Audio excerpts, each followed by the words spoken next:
what he did and wanted no claim to fame was outstanding. And I think the thing that I was most interested in addition to meeting him, we met 3 of the children that he saved. Vera, who was predominant in the film, and her sister, Eva, and also Joe Schlesinger, who was very famous in Canada with the Broadcasting Association.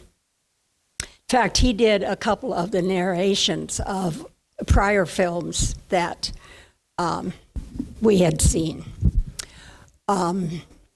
It was interesting to me, the difference of how the children reacted. There was the older sister did not really want to do a lot with remembering Nicky.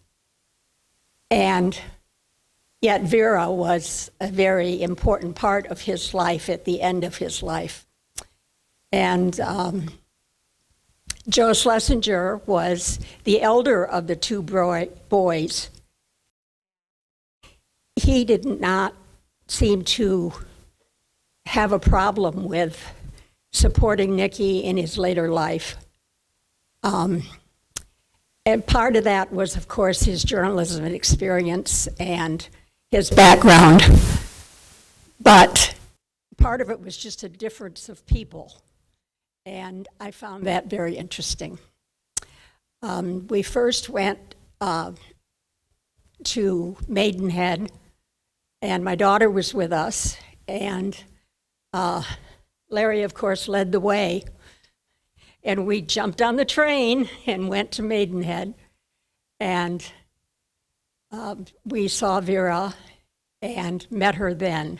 Then the next time we went to England was a few months later, and we took Vera and Nicky to the Royal Albert Memorial Field House, and it was just a wonderful concert. And there is something about waving the Union Jack with a Knight of the Realm as you listen to Elgar and Bertie. It was just a magnificent time. And then, of course, our last trip. We were there in May of 2015, and Nicky passed away on the 1st of July of that year. So he was a much diminished man. He never got up out of his chair the whole time we visited. But he certainly had a twinkle in his eye, and he quoted poetry to us and was very concerned about the aging of his children who he had saved, because they were, of course, like our ages now, so they were having some problems. And he still had not gotten rid of his fine English wit. He was just a terrific guy, and he was consumed by that last train that never made it out of Prague. And what he had to live with that whole time was devastating. But he was a remarkable man, and we have wonderful memories. We sure do. Thank you, Kendra. Just a couple quick additional stories before any questions that we might be able to answer for you. But in the half dozen or so visits that I made to see him, sometimes I would take a small group of students and we'd do a history tour of London, and I had them watch the documentary about Nicky. before we went, so they'd know who he was when we went to his home. And invariably, as you can imagine, a 17, 18-year-old student was just blown away to be in this man's presence after having seen The Power of Good, the earlier documentary that I mentioned. And on just about every such occasion, at least one of the students would say something to him like, Sir Nicholas, you are such a hero. And his reaction every time, again, a testimony to his humility, was to say something like, no, I just did what I could. Please don't call me a hero. The humility of the man was one of the most endearing aspects of his personality. Kendra mentioned Joe Schlesinger, one of the children that Nicky saved. He eventually made his way to Canada and became one of the Canadian Broadcasting Company's most celebrated documentarians. And he is the narrator of that documentary, The Power of Good, telling the story of the man who saved his life. And you remember well, Kendra, when we watched that documentary, many times. And on one of those occasions, Kendra turned to me and she said, this guy, Joe Schlesinger, seems like such a nice guy, and he lives in Toronto. We should go see him one of these days. And I said, yeah, we should do that, but nothing happened. And then a few months later, I was in Naples, Florida, doing some work.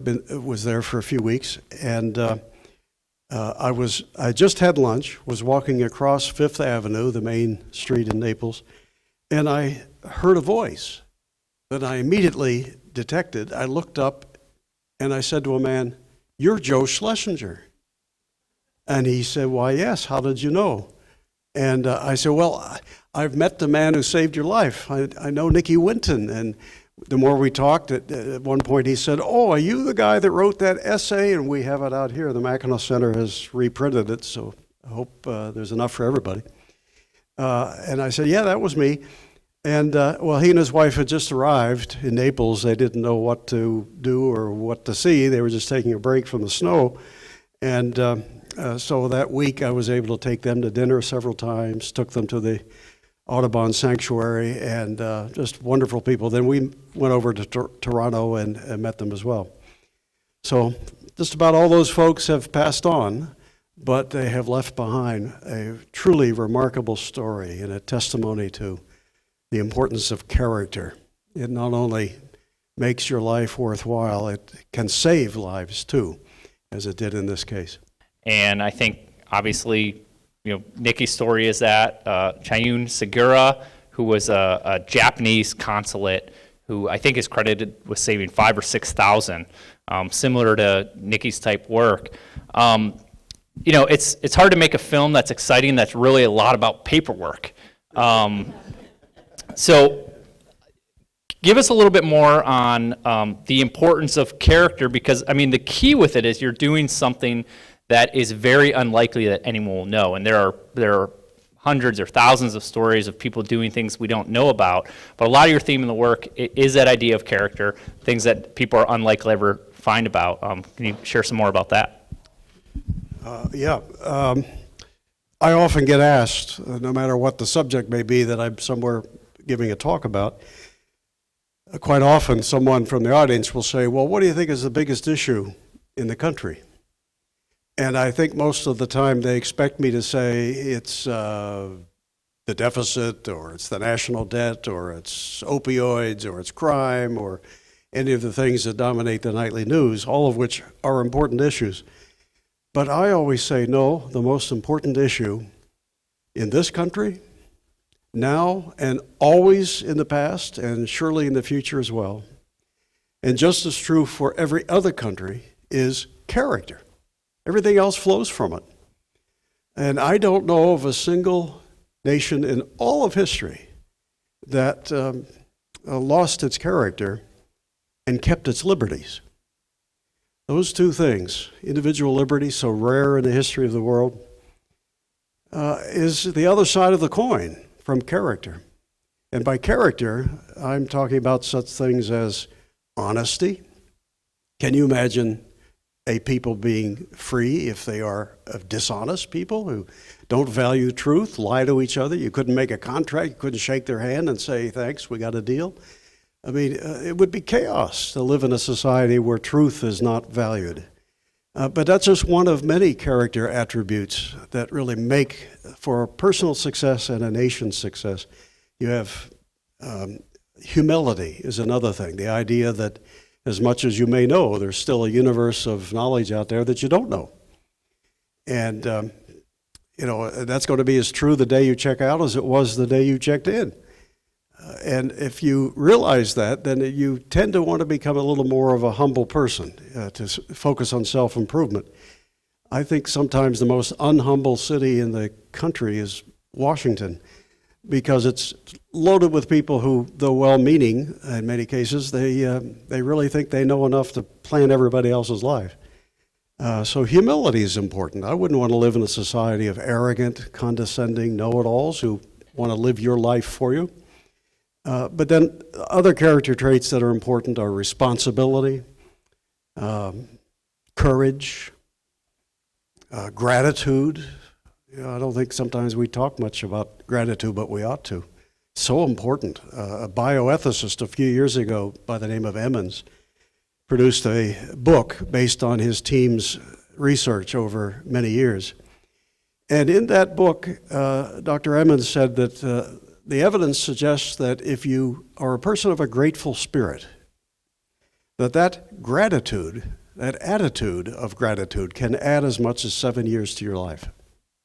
It's that important. If you ever noticed someone who's quick to say a thank you, they also tend to be smiling, happy people. But if you've run into people who seem to be angry at the world all the time, everybody's either a victim or an oppressed person and always looking for somebody to foist their problems on, that's not a happy way to live. A person of character, I think, is not prone to that. But other traits too, such as, what did I mention courage? Yeah. Where would we be in the Nicky Winton story if he and the others who helped him hadn't mustered courage to do something? So many others, I'm sure, saw what was happening and walked away. But they did something. And I often think to myself, thank God there are people of courage in this world who face danger or adversity and teach us all a lesson about what it means to stand up for what you know to be right. Well, we'll have you hang around afterwards for people you can talk to Larry on your way out. I just had one final question for you both, which is you've now seen the movie a couple of times. You'll probably see it a couple more. So what is the lesson we should all take from the story of Nicholas Winton? What's a lesson you took, and what should we take?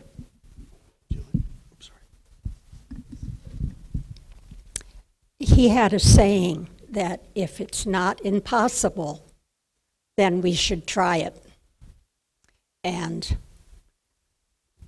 that is the lesson that I think is, and I've watched several of the other documentaries and movies. Nicky's Family is another one that was a really good one. And like this one, it was a small release, so you had to drive a ways to see it, but we did that too, and it was good. So that's my lesson. I think I don't know how to add to it, but I think the lesson again is character. But often I have occasion to talk to young people, and I love to tell them that there is no better investment to start making now than in your character.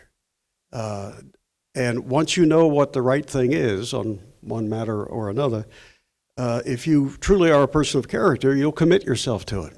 You'll sacrifice for it if necessary. You'll help others achieve their dreams, even if it means some inconvenience for you. It is the best investment I think anybody can make. And lo and behold, it's also the one thing over which you have the greatest control. Your character. You shape it. Lots of people in your life will contribute to it, make suggestions, your parents, friends, and others, but of course, ultimately, it's your individual decision to be a person of character or not. It's your decision to decide to let it lapse in a moment of temptation or not. So it's a pretty important thing. You'll never regret it. Whatever time and thought and reading and action you put into building your character, I think the day will come when you will be thanked, when people will say, you were such a great example, and you will have no regrets for making character a central element of your life. That's the summary of the story of Nicky Winton, I think. Well, thank you again, everyone, for coming.